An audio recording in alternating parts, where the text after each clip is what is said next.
사랑하는 성도 여러분, 시청자 여러분, 이 시간은 선의 말씀 16번째 시간으로 엘리야의 선 두 번째 시간입니다.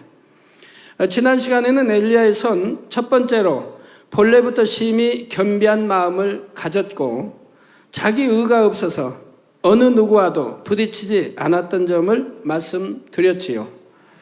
육으로 볼 때는 심히도 유약하고 우유부단한 사람처럼 보일 수도 있었으나 중심을 보시는 하나님께서는 엘리야의 마음에 담겨진 선의 좋은 점을 보셨고 그를 택하여 한 시대 큰 선지자로 세우셨습니다.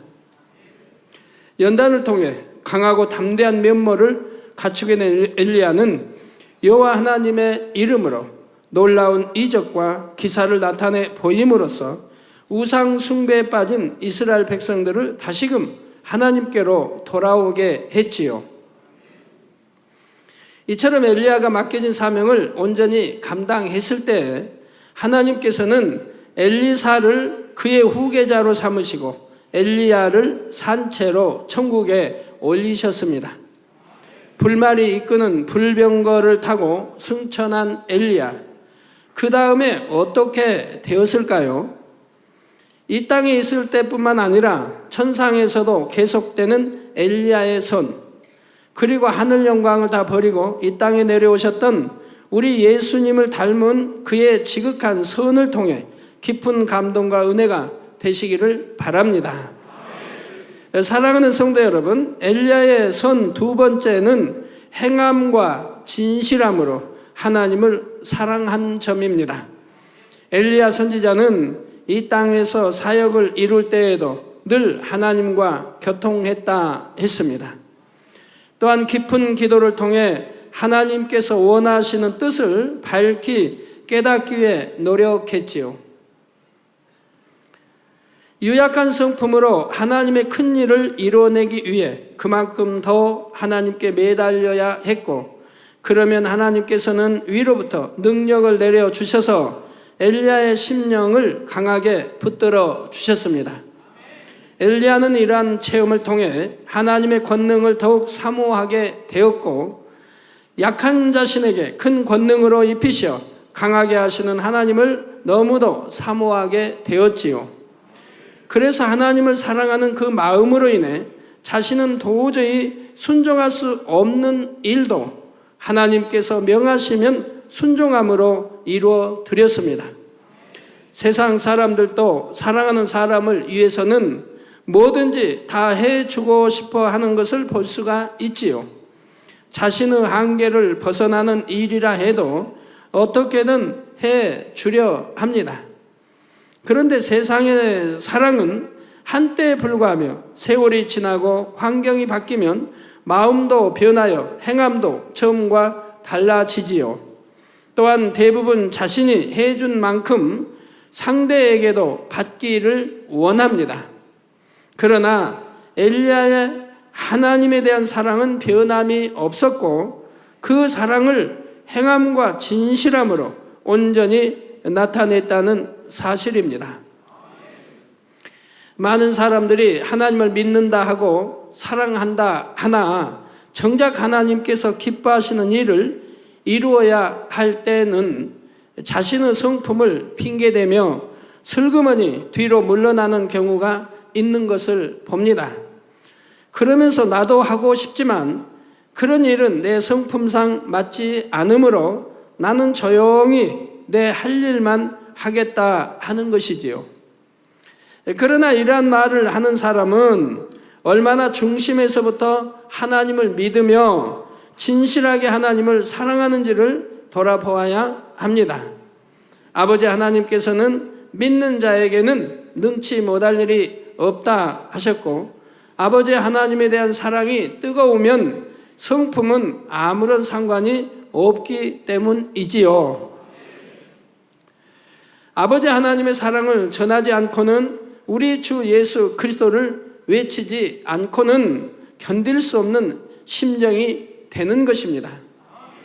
육으로는 심히 유약한 성품을 지닌 엘리야가 혈을 단신으로 바알 선지자 450인과 아세라 선지자 400인에게 불의 응답을 끌어내리는 대결을 제안했던 것을 한번 생각해 보십시오. 하나님을 향한 불붙는 듯한 사랑이 그에게 있으니 하나님을 멀리하고 우상 숭배에 빠진 백성들을 어찌하든 구하고자 하는 간절한 마음이 되었고 그처럼 담대히 행할 수 있었던 것입니다. 이것이 참으로 하나님을 사랑하는 것이요, 엘리야는 그 사랑을 행함과 진실함으로 나타내 보였던 것입니다. 또한 엘리야 선지자는 이러한 과정을 통해 하나님에 대해서 더 밝히 깨닫게 되었고 나름대로 정립할 수가 있었지요. 장성한 믿음의 분량인 아비들의 믿음에 이르면 태초부터 계신 이 곧 아버지 하나님에 대해서 더욱 깊이 있게 깨달아 알게 됩니다. 이처럼 엘리야는 이 땅에 있을 때에도 하나님에 대해 그 마음에 깊이 깨우침으로 심히도 사모하는 마음을 가졌던 것입니다. 그런데 산채로 들림받아 천국에 올라가 하나님을 눈앞에 친히 뵐 수 있게 되었을 때 엘리야의 마음은 얼마나 하나님에 대한 사랑으로 가득하게 되었을까요? 또한 이 땅에 있을 때도 나름대로 하나님에 대해 깨닫고 있었지만 천국에 올라가서는 삼일체 하나님에 대해 밝히 깨닫고 확실히 정립하게 되었습니다.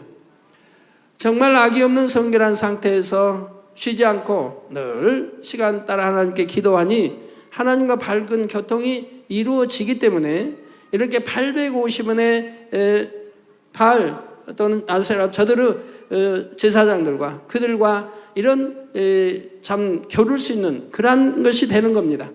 하나님의 교통하지 않는다면 내 임의대로 내 생각대로 그렇게 해서 되는 것이 아니라 이 말입니다. 하나님과 밝게 교통하니 하나님의 마음을 헤아리고 뜻을 헤아려서 이렇게 행할 때 그런 역사가 일어나는 것이고요. 성부 하나님뿐만 아니라 성자 성령 하나님에 대해서도 밝히 알게 된 것입니다. 그리고 성자 성령 하나님께서 맡으신 사명에 대해서도 알게 되었지요. 바로 성자 하나님은 구세주가 되시기 위해 이 땅에 내려오셔야 함을 알게 된 것입니다. 구세주가 되시기 위해서는 철저히 인생들과 같이 낮고 천한 몸을 입으셔야 하고 종국에는 화목제물로서 십자가에 달려 죽으셔야 하는 것을 알게 되었지요. 엘리야가 이 사실을 알게 되었을 때 엘리야는 주를 향한 사모함이 불붙는 것 같아 주를 위해서 내가 무엇이든 할 수 있나이다 라고 고백하게 되었다는 사실입니다. 아버지 하나님께서는 엘리야의 이 고백을 받으시고 주의 길을 예비하는 큰 사명을 주셨지요. 바로 산채로 들림받아 하나님의 곁에 있던 엘리야로 하여금 다시 이 땅에 태어나 주의 길을 예비하도록 한 것입니다. 이처럼 천상의 엘리야로 말미암아 아버지 하나님의 세우신 계획은 구약의 선지자들을 통해 예언이 되었지요. 바로 이사야 40장 3절에 보면 외치는 자의 소리여 가로되 너희는 광야에서 여호와의 길을 예비하라 사막에서 우리 하나님의 대로를 평탄케 하라 했습니다. 또한 말라기 4장 5절에서 6절에는 보라 여호와의 크고 두려운 날이 이르기 전에 내가 선지 엘리야를 너희에게 보내리니. 자, 너희에게 보낸다 하나님이 말씀하시는데 그럼 어디에서 보내겠습니까? 음부에서 올려보내겠습니까? 아니지 않습니까? 하늘에서 좀 내려보낸다는 거죠. 그래서 보라 여호와의 크고 두려운 날이 이르기 전에 내가 선지 엘리야를 너희에게 보내리니 그가 아비의 마음을 자녀에게로 돌이키게 하고 자녀들의 마음을 그들의 아비에게로 돌이키게 하리라. 돌이키지 아니하면 두렵건대 내가 와서 저주로 그 땅을 칠까 하노라 하셨지요. 하나님께서는 엘리야를 다시 이 땅에 보내실 것과 그가 다시 와서 어떤 사명을 감당하게 될 것까지 미리 선지자들로 하여금 예언케 하셨던 것입니다. 그러면 도대체 어떻게 해서 이런 일이 가능하며 하나님께서는 언제 다시 엘리야를 이 땅에 보내셨을까요? 먼저 이것은 불교에서 말하는 윤회의 개념과는 전혀 다르다는 것을 알 수 있기 바랍니다. 또한 성경에 명백히 기록된 내용이므로 이제부터 드리는 설명을 잘 듣고 잘 이해할 수 있으시길 바랍니다. 하늘에 올라간 사람이 다시 태어나는 이 일은 인류 역사상 오직 엘리야 한 사람에게 그리고 단 한 번 있었다는 사실입니다. 그러면 산채로 승천한 엘리야는 어떻게 다시 이 땅에 태어날 수 있었을까요? 먼저 하나의 인간이 만들어지기 위해서는 반드시 하나님께서 영을 보내주셔야만 합니다. 영이 주어지지 않는다면 짐승과 같은 존재이지요. 만약에 이제 그럴 일은 없지만 예를 들어 가정에서 앞으로 100년이 지난다. 그래가지고 인간을 복제한다고 한번 해봐요. 그런다고 가정해봐요. 그러면 거기에 하나님이 영을 주시지 않기 때문에 모양은 사람이래. 형태 모양은 사람이래. 짐승과 다름이 없는 것이라 이 말입니다. 하나님께서는 주의 길을 예비할 사람이 잉태될 때 그에게 보내주시는 영 안에 엘리야의 마음을 담아 보내주셨던 것입니다. 엘리야의 영 자체가 온 것이 아니라 엘리야의 마음이 담긴 영을 보내주신 것이지요. 우리 예수님은 동정녀 마리아의 몸을 빌어 성령으로 잉태되셨기에 육의 부모의 길을 전혀 받지 않으셨으며 잉태됨과 동시에 주어진 영 자체가 바로 예수님의 마음이었습니다. 그런데 엘리야의 경우는 조금 다릅니다. 이미 사람의 생명의식가 결합된 상태에서 엘리야의 마음이 담긴 영이 주어진 것이고, 그러니 부모의 길을 받아 그 영향도 받게 되지요. 그래서 하나님께서는 그 당시 사람들 중에서 가장 선하다 할 수 있는 사람들이 잉태한 태아에 엘리야의 마음이 담긴 영을 보내주셨습니다. 이렇게 태어난 사람이 과연 누구일까요? 성경에 구약에 많은 선지자가 있고 신약에도 여러 제자들과 사도들이 있지만 유독 하나님께로서 보내심을 받은 사람이 낫다하고 기록된 인물이 나오지요. 바로 요한복음 1장 6절의 세례 요한입니다. 세례 요한이 엘리야의 마음을 가진 사람임을 뒷받침하는 말씀은 성경 곳곳에 나오지요. 오늘 본문 누가복음 1장 17절에도 보면 저가 또 엘리야의 심령과 능력으로 주 앞에 앞서가서 아비의 마음을 자식에게 거스리는 자를 의인의 슬기에 돌아오게 하고 주를 위하여 세운 백성을 예비하리라 했습니다. 이는 세례 요한이 잉태되기 전 천사장 가브리엘이 그의 육의 아비가 될 사가라에게 장차 태어날 아기에 대해 알려준 내용이지요. 또한 누가복음 3장 4절에는 이사야 선지자가 예언한 사람, 곧 주의 길을 예비하기 위해 광야에서 외치는 자가 바로 세례 요한임을 확인해 주고 있습니다. 그리고 무엇보다 우리 예수님께서 세례 요한이 바로 엘리야임을 말씀해 주셨지요. 예수님의 제자들 중 베드로와 야고보와 요한이 변화산상에서 호련히 변화되신 예수님을 목격하고 예수님이 구세주로 오신 분임을 알게 되자 마태복음 17장 10절에 예수님께 여쭙기를 그러면 어찌하여 서기관들이 엘리야가 먼저 와야 하리라 하나이까 했지요. 궁금해서 지금 여쭙는 것이죠. 서기관들은 율법을 연구하고 가르치는 사람들이니 선지자들이 예언했던 내용들을 잘 알고 있어서 구세주보다 엘리야가 먼저 와야 한다는 사실도 더 잘 알고 있었습니다.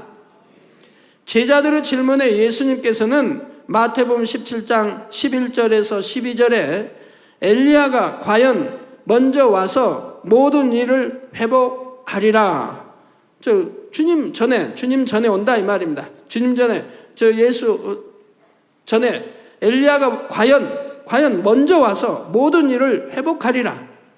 내가 너희에게 말하노니 엘리야가 이미 왔으되 사람들이 알지 못하고 임의로 대우하였도다.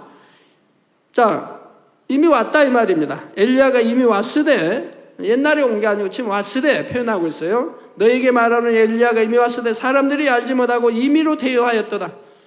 결국 목을 잘라 죽였지 않습니까?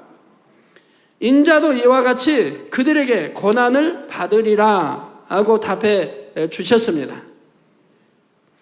이어지는 13절에는 그제야 제자들이 예수의 말씀하신 것이 세례 요한인 줄을 깨달으니라 했고요. 이렇게 성경의 구약이나 신약에 자세하게 설명을 해놨지 않습니까? 이러한 말씀들을 통해 세례 요한이 바로 엘리야라는 사실을 알 수 있는 것입니다.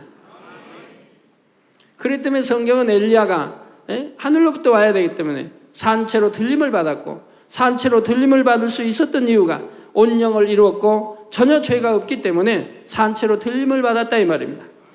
그럼 어떤 사람들은 사람이 다 원죄가 있는 것인데 어떻게 전혀 죄가 없다고 하십니까? 라고 할 수 있겠죠. 그러니까 우리가 믿음의 단계를 알게 되면 믿음의 단계에서 죄를 버리고 2단계로 들어가고, 2단계에서 또 버리고, 이제 육체의 모든 것들을 다 끊어버렸을 때 3단계 들어가고, 3단계 들어가서는 육신의 받은 마음속에서 생각 속에서 짓는 죄들, 시기, 질투, 미움이든 이런 생각 속에 짓는 죄까지도 다 끊어버렸을 때 이제 믿음으로 4단계 들어가니 악은 모양으로 버린 거 아닙니까? 그러지만 악은 모양으로 버렸다고 해도 남은 것들이 있다 이 말입니다. 또한 그러한 것들이 하나님의 연단 속에서 뼛속에까지 있는 죄성들을 다 꺼내요. 이제 다 버리게 하신다 이 말입니다. 그러면 원죄가 없어지지 않습니까? 성결되지 않습니까?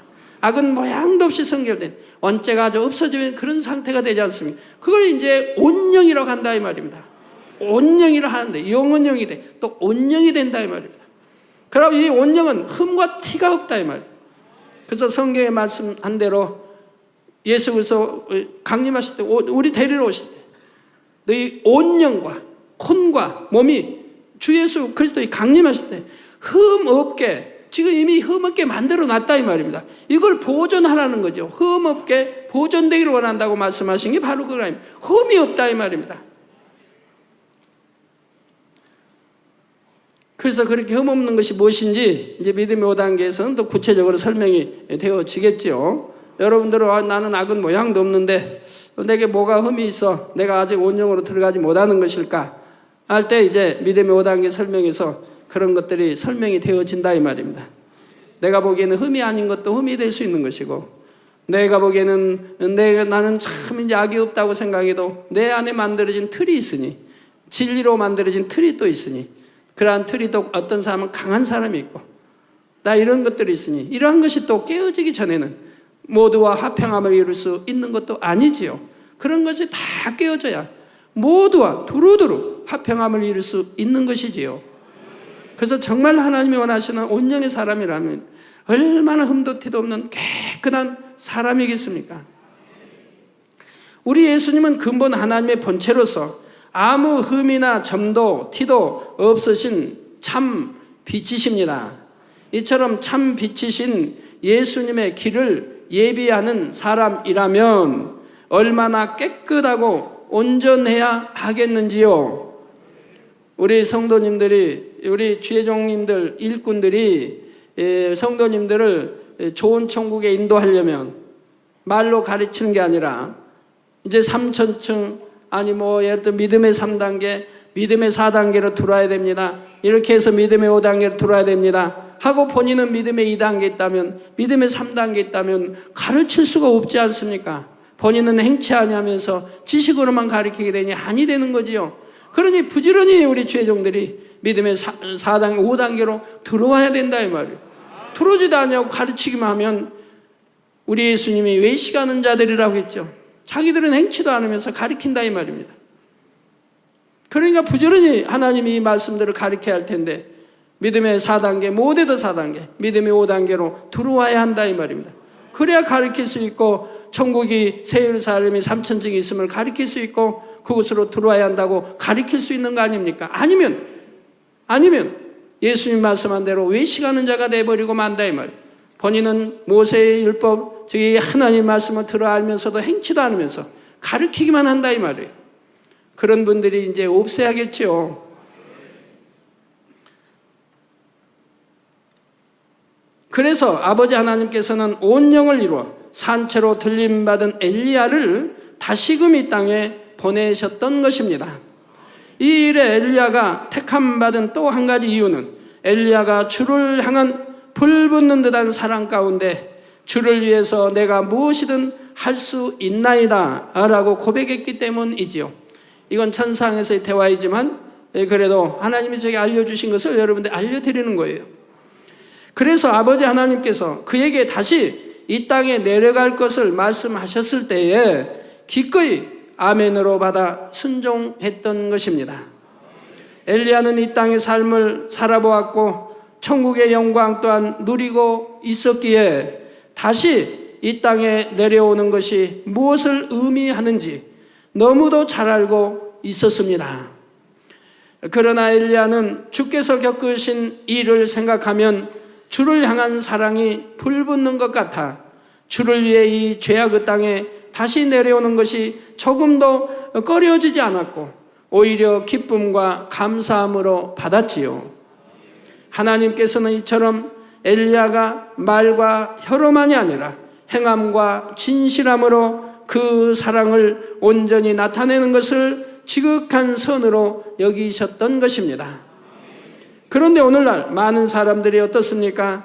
처음 주님을 만나 첫사랑이 뜨거울 때는 그 사랑이 너무도 크고 감사하여 내가 주님을 위해 무엇이든 하겠습니다. 이제는 하나님의 말씀대로 살겠습니다. 심지어는 내 생명도 드릴 수 있고 내 전부를 주님을 위해 드리길 원합니다 라고 고백하는 이들도 있지요. 저는 그렇게 고백하는 분들 많이 보았습니다. 그런데 그 여의 말과 입술의 고백을 변함없이 행함으로 진실하게 보이는 사람은 그리 많지가 않습니다. 예를 들어 오지로 들어가 생명을 내걸고 복음을 전하라는 것도 아닌데 겨우 있는 자리에서 입을 열어 복음을 전하라는 것도 하지 못하는 사람들이 있지요. 또한 아버지께서 전부를 달라 하신 것도 아니요 우리에게 복을 주시기 위해 소득에 온전한 11조를 내라 하신 말씀조차 순종하지 못한 사람들이 있는 것입니다. 진정 하나님을 사랑하는 사람들은 하나님의 말씀을 지켜 행하는 것은 물론이요 하나님의 나라를 이룸에 있어서 어렵고 힘든 일이 있을 때는 뒤로 물러나는 것이 아니라 자청하여 앞장섭니다. 물이 끓으면 밖으로 수증기가 나오는 것처럼 하나님을 향한 뜨거운 사랑이 마음에 가득한 사람은 모든 말과 행함에서도 그 사랑이 배어나올 수밖에 없는 것입니다. 그리고 사랑하는 아버지 하나님께서 기뻐하시는 일이라면 무엇이든 할 수가 있지요. 예를 들어 너무도 순전하셔서 누구와 다투지도 아니하며 들레지도 아니하고 길에서 그 소리를 듣지 못하리라 하신 예수님도 성전을 더럽히는 사람들에게는 어떻게 하셨습니까? 요한복음 2장 14절 16절에 성전 안에서 소와 양과 비둘기 파는 사람들과 여러분 그 이제 성전 안 하면 후여 이런 건물 이 성전을 말하는 게 아니라 이 말이에요. 여기는 감히 들어가지도 못하는 때예요.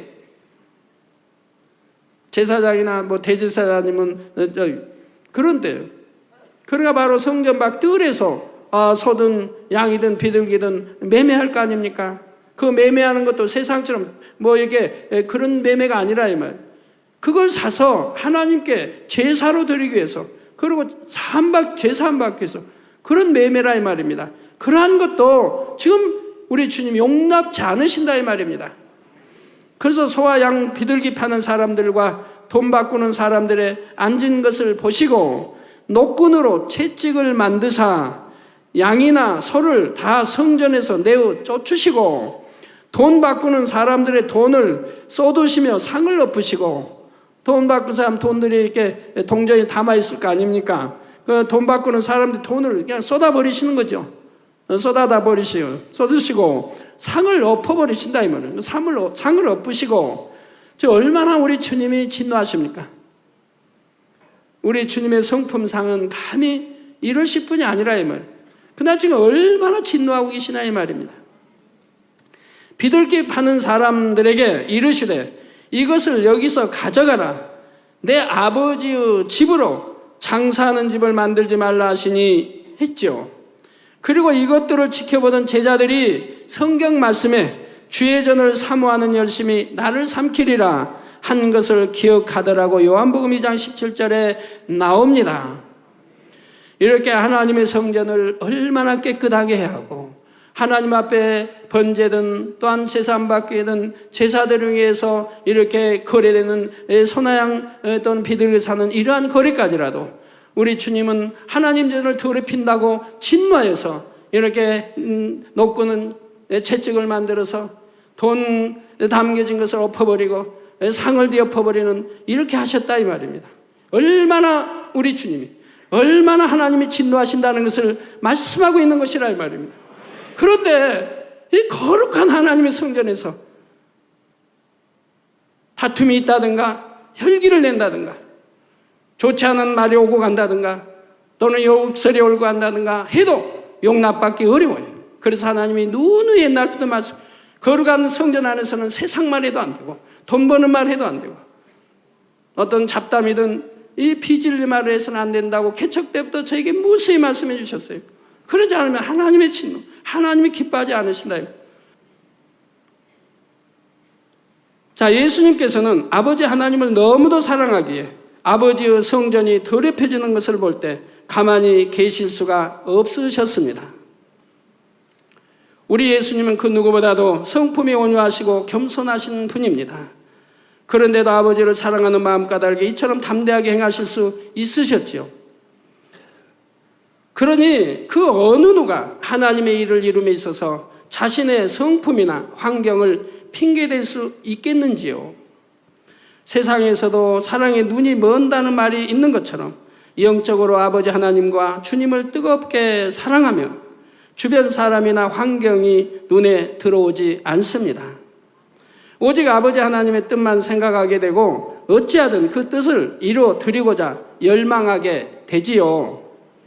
성도 여러분, 저도 처음 하나님을 만나서 하나님의 사랑을 체험한 후로 오늘날까지 변함없이 하나님을 사랑합니다.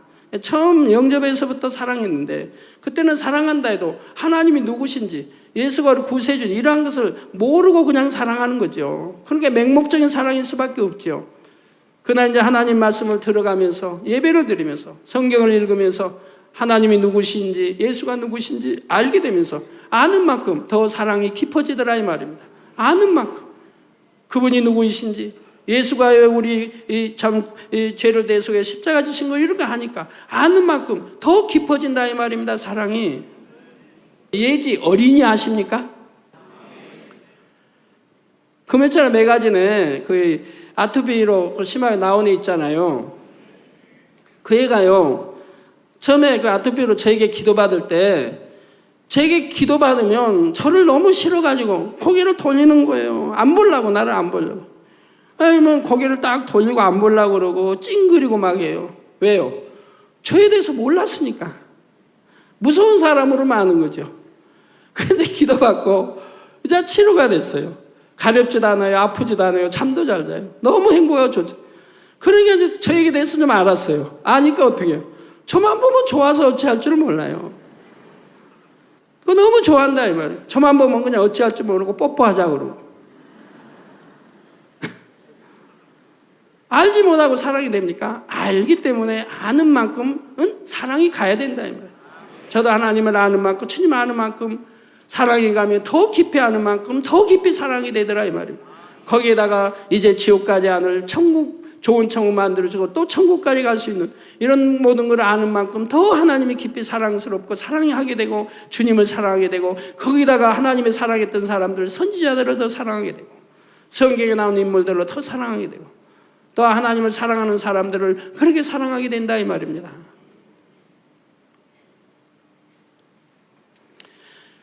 7년간의 병고 끝에 하나님의 능력으로 단번에 건강함을 얻어 죽음 앞에서 영생을 맛보게 된 저에게는 아버지 하나님이 저의 전부가 되셨지요.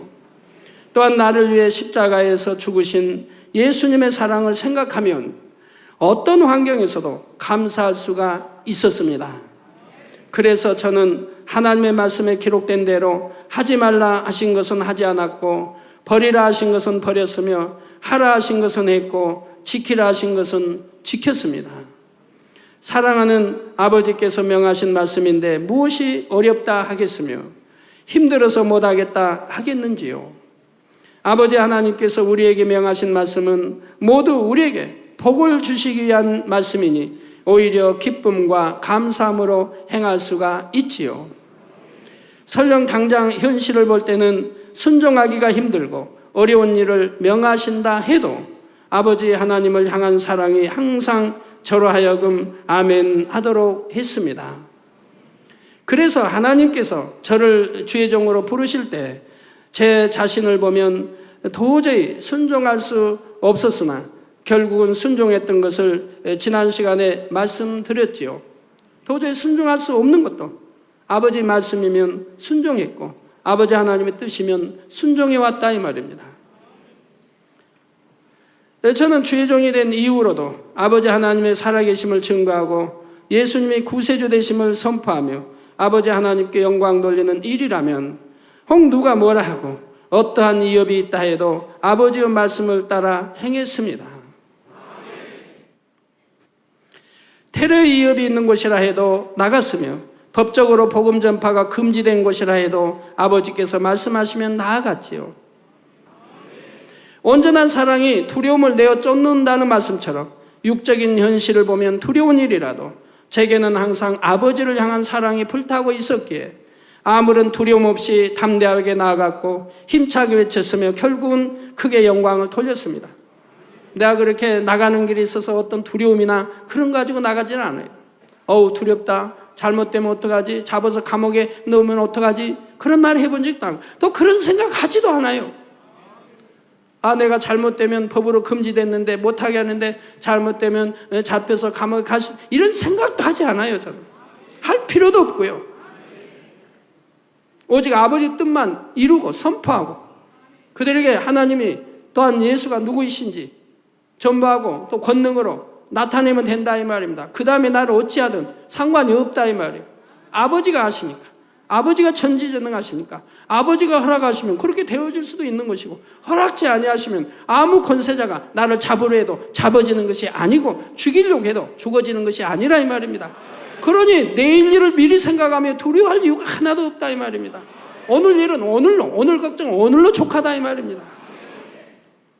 그렇게 그 신앙생활이 우리 주님 말씀한 대로 참이라 이 말. 이런 신앙생활인데 그런 영적인 그런 죽고 사는 문제도 아닌데 육적인 어떤 가지고도 내일 모레일을 걱정하며 근심하고 걱정하고 끙끙대며 나가는 분들, 우리 주님은 내일 일 염려하지 말라고 하잖아요. 오직 하나님 나라 의를 먼저 구하라. 내일 일 걱정하지 말라는 게 오늘 걱정, 오늘로 족하다고 하시잖아요. 그런 참 믿음이 되시기 바라요. 또한 오늘날까지 하나님의 나라를 이룸에 있어 저의 시간과 물질과 제가 가진 모든 것을 아버지께 드리고 또 드려왔지요. 가진 모든 것을 다 드려왔을 뿐만 아니라 없을 때는 믿음으로 구하여 드려왔습니다. 그래도 항상 더 드릴 수만 있다면 더 드리고 싶은 마음이지요. 왜냐하면 아버지 하나님을 너무도 사랑하고 내 구주 예수님을 너무도 사랑하기 때문입니다. 앞으로도 그렇습니다. 아버지께서 대성전 건축이라는 큰 사명을 주셔서 그것을 이루어드리기 위해 지금까지 기도해 왔지요. 그 사명이 너무도 크고 사명을 받은 때부터 온전히 이루기까지는 오랜 시간이 걸린다 해도 아버지 내게 어찌 이런 큰 짐을 오래도록 지우시나이까 한 적이 없습니다.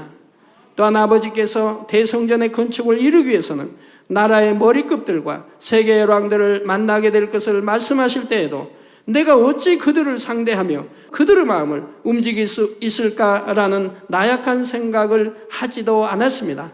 그런 생각 해보질 않았다 이 말이에요. 어떻게 열왕들이 한 교회를 보고 또 나를 보고 찾아올 수 있을까? 한 목회자를 보고 그런 생각해 보지도 않았다 이 말입니다. 오직 믿음으로 기도했고 아버지 말씀하셨으니 때가 되면 반드시 그대로 이루어지리라고 믿었다 이 말입니다.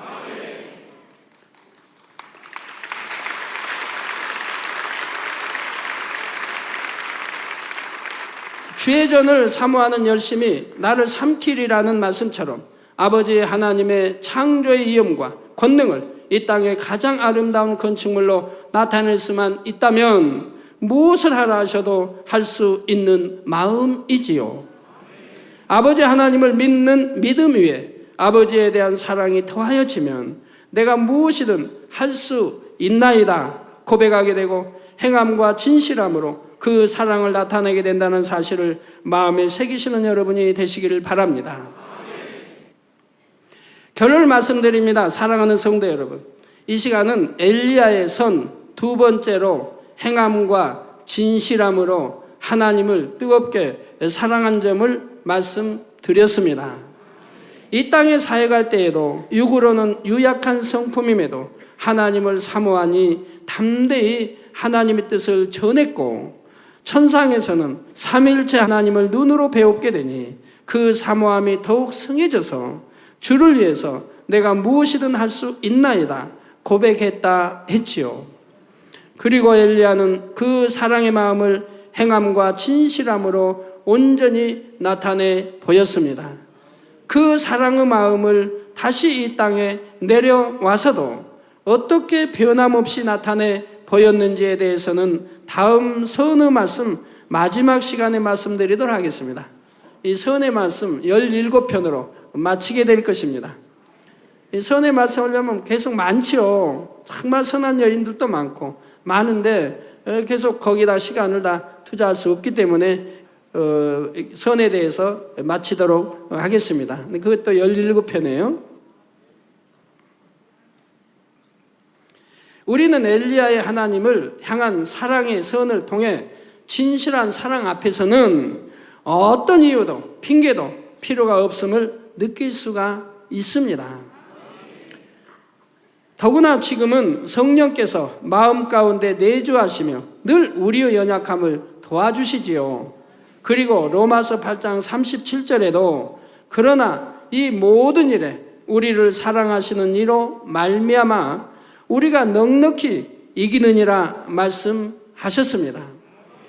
그러므로 우리 모든 성도님들은 엘리야의 이 사랑의 선을 본받아 더욱 뜨겁게 아버지 하나님을 사랑하고 매일 매 순간마다 그 사랑 가운데 살아가시길 주님의 이름으로 축원합니다. 말씀 상고하시면서 통성으로 다 같이 기도하시겠습니다. 할렐루야. 주님 은혜와 사랑에 감사를 드립니다. 아버지 오늘 또 들은 말씀이 믿음이 되고 생명이 되게 축복해 주옵시며 우리 엘리야의 두 번째 선에 대해서 말씀을 증거했습니다. 아버지 왜 엘리야를 선하다 하시며 왜 그는 죽음을 보지 않고 산채로 아버지 불술에 불만을 타고 들림받았는지를 우리가 이해할 수 있게 됩니다. 아버지 참으로 이 선, 이 얼마나 이 선이 아름다운지요. 마음의 변개함도 없고 마음의 간사함도 없고 마음의 악함도 없고 참으로 하나님을 이렇게 사랑하며 모든 걸 사랑하는 엘리야. 그래서 죽도록 죽기까지 아버지 순종해 나가는 아버지 엘리야 또 요한을 보게 됩니다. 아버지 감사합니다. 우리도 이런 선을 알아서 참으로 이런 선한 자로 변화되게 도와주시기 원합니다. 우리 주 예수 그리스도 이름으로 기도하옵나이다. 아멘.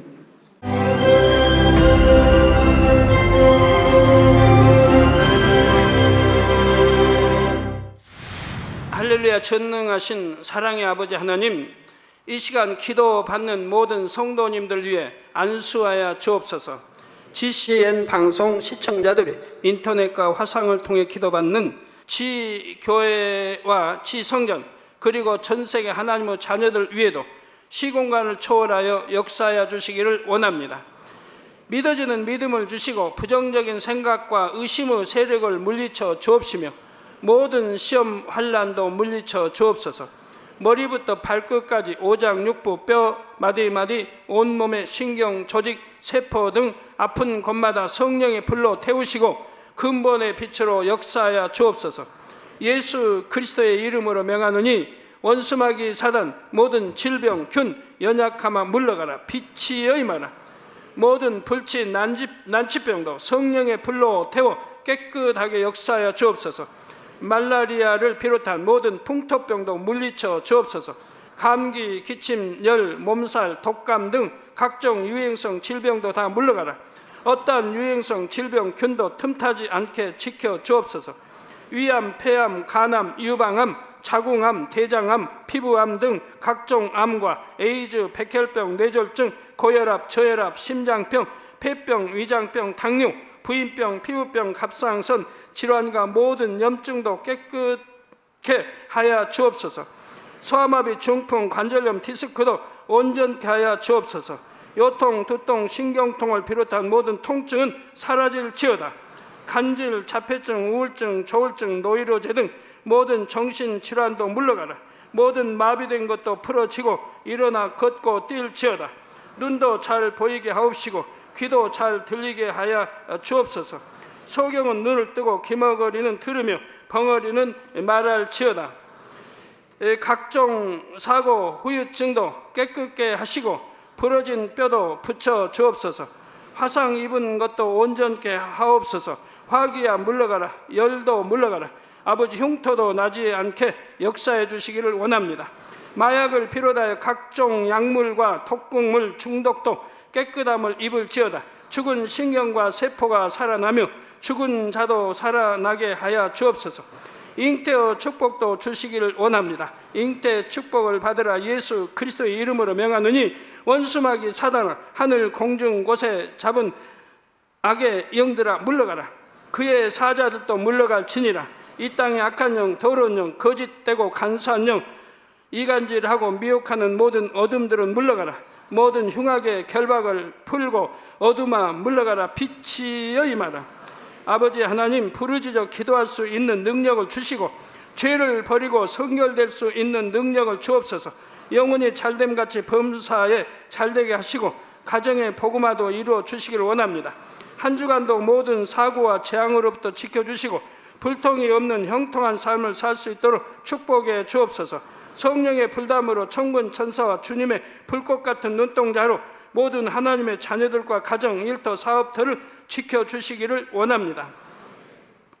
학생들에게 지와 명철을 더하시고 공부도 할 수 있는 뜨거운 마음과 열정도 더하여 주옵소서.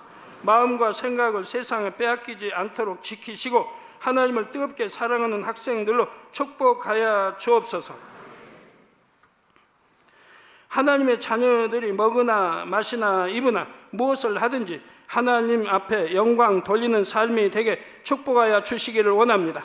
나는 하나님을 만났노라, 체험했노라, 응답 받았노라, 축복 받았노라, 간증하는 입술이 되게 역사하여 주옵소서.